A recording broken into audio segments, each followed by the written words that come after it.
A continuación vamos a aplicar lo que acabamos de ver de potencias a un circuito más complejo, incluso uno en el que tenemos dos fuentes de alimentación. Bien, en ese caso calcularemos todas las potencias disipadas por las resistencias y las potencias entregadas o disipadas por las fuentes, porque esto también se puede dar, que en un momento determinado una fuente, en lugar de entregar corriente, lo que hace es absorberla.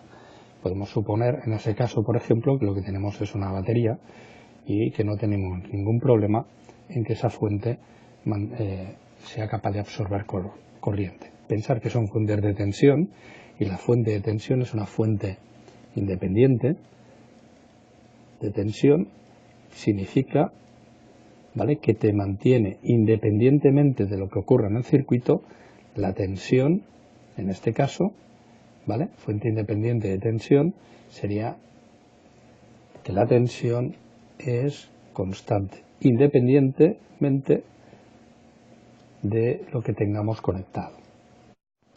O carga, es decir, lo que tenemos conectado le llamaremos generalmente la carga. Bien, esto es una cosa que tenemos que tener clara.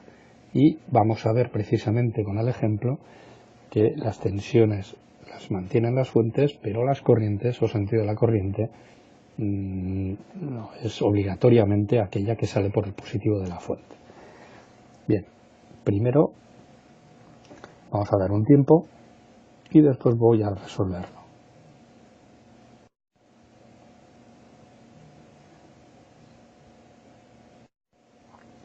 Vamos a analizarlo por mallas, con lo cual lo primero que hacemos es identificar las mallas y las corrientes de cada malla. En concreto hemos decidido que las corrientes son las que salen de la fuente, con lo cual tenemos la corriente I1 y la corriente I2. Bien, una vez tenemos hecho eso, empezamos con la primera malla. La primera malla, según esta corriente, tenemos una caída de tensión en R1 y una caída de tensión en R2.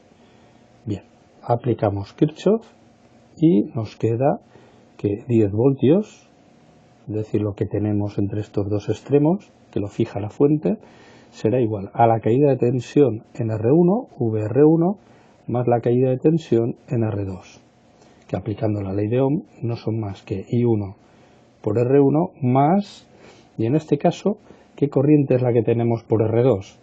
Bueno, pues en este caso, si miramos el nodo, tanto el de arriba como el de abajo, vemos que entran ambas corrientes, la I1 y la I2. Luego vamos a suponer que tenemos una corriente I3, que será la suma de las otras dos. Esto lo introducimos en nuestra ecuación, ¿vale? Y tenemos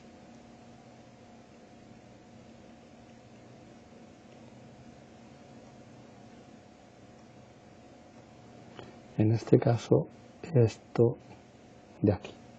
Bien, para la segunda malla, en este caso, si marcamos las diferentes caídas de tensión, tenemos que la corriente I2 pasa por R3, ya tenemos indicada la caída de tensión en R2, y por R4 tenemos que la caída de tensión es la que acabamos de marcar. Bien, en ese caso, si escribimos la ecuación de la segunda malla, tenemos que a partir de la fuente y hacia la izquierda tenemos nuestros 5 voltios, la caída en R3 más la caída en R2, no hay cambio de signo porque vamos del positivo al negativo, es una caída de tensión, y le sumamos la caída de tensión en R4. Si ahora indicamos la ley de Ohm en las tres caídas de tensión, tenemos que es la corriente I2 por R3 más la caída en R2 será igual que la expresión anterior, ¿vale? Es I1 más I2 por R2, y luego en R4 será I2 por R4. Y ya tenemos nuestro sistema de ecuaciones con las con las corrientes de malla. Vamos a ordenarlo, lo escribimos matricialmente y tenemos lo siguiente. Tendríamos coeficientes de R1 de I1 para la ecuación 1, tenemos que es R1, coeficiente más R2, que lo tenemos aquí, luego coeficientes de I2 tenemos que es R2, Para la segunda ecuación, coeficientes de I1 tenemos que es I1 por R2, luego tenemos R2, coeficientes de I2 es R3, R2 y R4, pues R3 más R2 más R4, cerramos, ya tenemos la matriz, las incógnitas son I1 e I2 y las caídas de tensión, que son las fuentes, son 10 y 5. Y ya tenemos planteado el sistema. Si ponemos números, la suma tenemos la siguiente matriz. Vemos que es R1 más R2, que sería 4 y 2, 6, R2 es 4, después tenemos otra vez R2, que es 4, y la suma de las tres resistencias de la malla 2 son 8 y 4, 12 y 2, 14. Bien, al resolverlo con la calculadora, lo que obtenemos es que la corriente I1 es positiva y la corriente 2 es negativa. ¿Qué significa esto? Que va en sentido contrario de lo que hemos supuesto. Aparte de eso, nada más. No tiene, de momento, más significado. En este caso vamos ahora a calcular las diferentes potencias para cada una o para cada uno de los elementos. Fijaros que en este caso tenemos las corrientes de cada malla y no tenemos las caídas de tensión. O sea que, por ejemplo, la potencia de R1, si calculamos VR1 por la I1, la VR1 deberíamos calcularla previamente, pero podríamos hacerlo en la misma expresión, es decir, R1 por I1 y por I1. Y llegamos a aquella expresión que ya vimos antes, que es R1 por la corriente al cuadrado, que en este caso nos es mucho más útil, siempre y cuando no nos interese la caída de tensión en R1. Si no nos interesa, pues no tenemos por qué calcularla.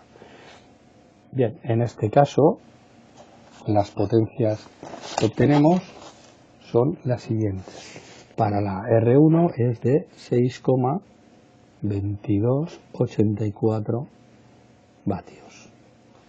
¿Vale? Si calculamos para el resto de valores, tenemos que la potencia R2 nos da de 10,467 vatios y vamos a poner todas las demás seguidas. Bien, una vez tenemos todas las potencias, si las sumáramos tendríamos la potencia disipada por el circuito, la total. En este caso nos sale una potencia total de 16,912 vatios. Claro, la potencia en la fuente 1 no es más que la tensión V1 por la corriente de la malla 1, que es los 10 voltios por 1,76, es decir, 17,6 vatios. O sea, la primera fuente entrega 17,6 vatios. Y la disipada por el circuito es de 16,9. ¿Qué está pasando aquí?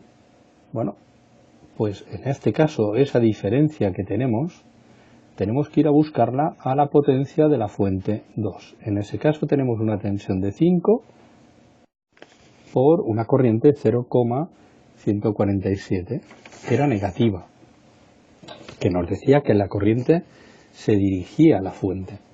Bien, si la calculamos, nos sale que esa potencia es de 0,73, ¿vale? Que es justo la diferencia entre la potencia entregada por la fuente 1 y la disipada por el resto del circuito. Luego esta fuente también está disipando, ¿vale? En ese caso igual estaría mejor dicho que está almacenando energía, ¿vale? Por valor, en este caso, de los 0,735 vatios por unidad de tiempo. Eso si hablamos de energía. Como potencia, ¿vale? Ya estaría bien dicho hablar de vatios, pero energía sería potencia por tiempo, ¿vale? Luego está almacenando energía.